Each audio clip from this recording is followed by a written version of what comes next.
saya mau memberikan informasi ya. Jadi gini teman-teman, sorry. Kalau kita terkena dan menjadi korban kejahatan, ya sorry nih, kalau kita jadi korban kejahatan suatu saat dan kalian beranggapan ya merasa bahwa hukum itu akan membantu, ya tidak. Yang akan membantu itu uang. Ya, jadi saya akan berbicara dan saya akan memberikan informasi ya berdasarkan pengalaman saya berapa jumlah dana yang dibutuhkan dari sebuah laporan polisi beserta step-stepnya sampai tersangka nih ya. Jadi ini praktek-praktek yang terjadi teman-teman ya, baik di Polsek, di Polres nih, di Polda Metro Jaya ya. Jadi selama ini teman-teman ya kan kita ini saya ini selalu dimintain uang teman-teman ya, selalu di situ dimintain uang ya oleh oknum-oknum ya, saya bicara oknum, oleh oknum Polri. Nah karena uang adalah panglima, ada bagusnya saya kasih informasi. Jadi gini teman-teman, saya nggak ngajarin teman-teman untuk menyogok atau menyuap, tidak ya. Tapi minimal kalau teman-teman melakukan hal tersebut ya kan, inilah sesuatu yang wajib diketahui karena banyak orang berpikir ya, nanti saya kasih aja ala kadarnya, pasti laporan itu diproses. Tidak, sorry ya. Jadi saya bilang sama teman-teman ya, kemungkinan laporan polisi kalian diproses, laporan pidana diproses tanpa uang, kemungkinannya sangat kecil ya. Apalagi kalau lawan kalian adalah raksasa atau lawan kalian adalah golongan yang punya uang. Saya yakin mereka lah yang akan menggunakan uang untuk menyogok atau menyuap ya. Jadi sekali lagi teman-teman, jangan salah artikan, video ini bukannya saya ngajarin orang, tapi saya mau berbicara tentang fakta lapangan. Fakta lapangan apa yang terjadi, berapa ini yang kami lawyer ini harus keluarkan ya. Jadi dulu sebelum saya menganut aliran lurus ya, saya mengikuti seperti yang saya bilang teman-teman ya. Saya jujur, saya terus terang, dulu saya mengikuti aliran mereka. Nah ini video ini saya mau memberikan informasi ya.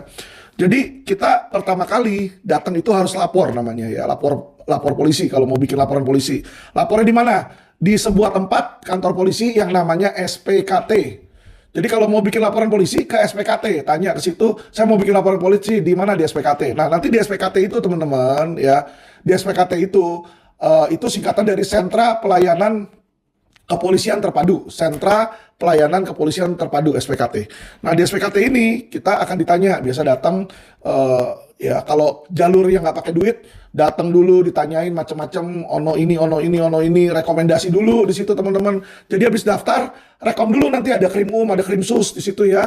Nah udah rekom, nanti balik lagi ke orang SPKT-nya lagi di situ, diketik baru di situ ya. Nah tapi itu bagi yang nggak bayar teman-teman, itu pun saya yakin akan ada oknum lah ya yang mencoba meminta teman-teman ya. Sekali lagi nggak ada tarif ya teman-teman. Jadi lapor di SPKT itu sebenarnya gratis sebenarnya ya, tapi biasanya mereka selalu berargu sama kita, wah Pak buat tinta aja bayar nih, buat ono bayar, oke lah sini ya. Jadi dulu ketika kami ini pakai jalur VIP namanya, jalur VIP atau karpet merah, itu biasanya kita berhubungan langsung ada orang dalamnya lah gitu ya, apakah pegawai ataukah kepala SPKT-nya atau kanitnya, kepala jaganya ya. Jadi ada orang-orangnya lah di situ, orang-orang di situ yang menerima aduan.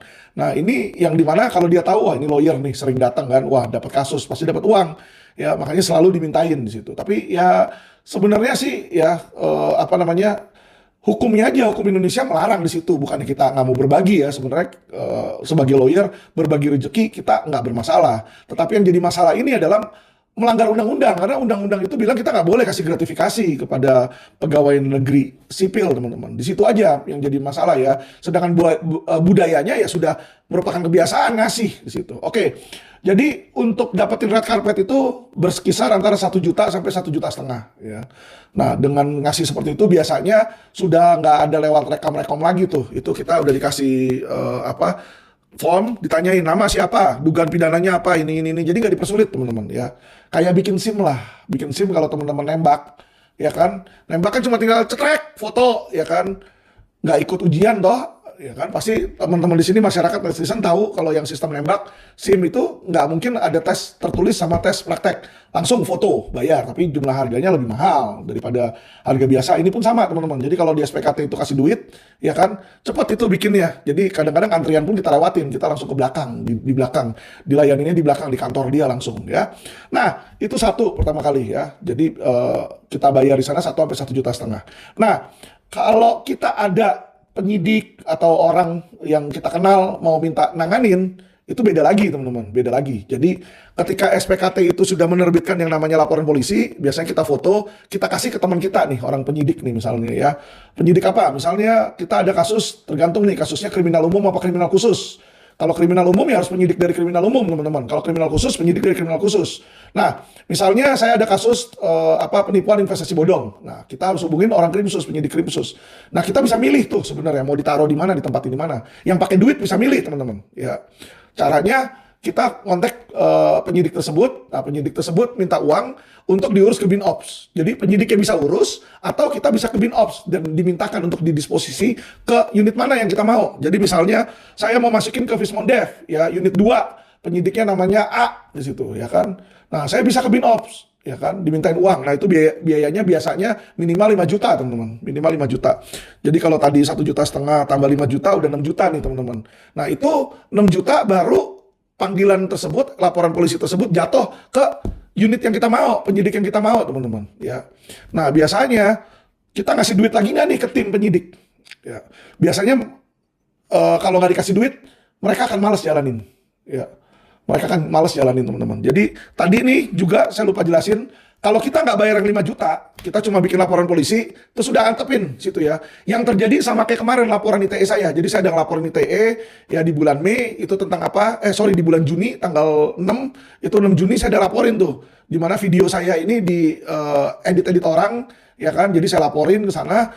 Nah, karena saya tidak mau bayar, saya tidak mau nyuap, ya kan? Laporan saya teman-teman jalan-jalan dulu, ya.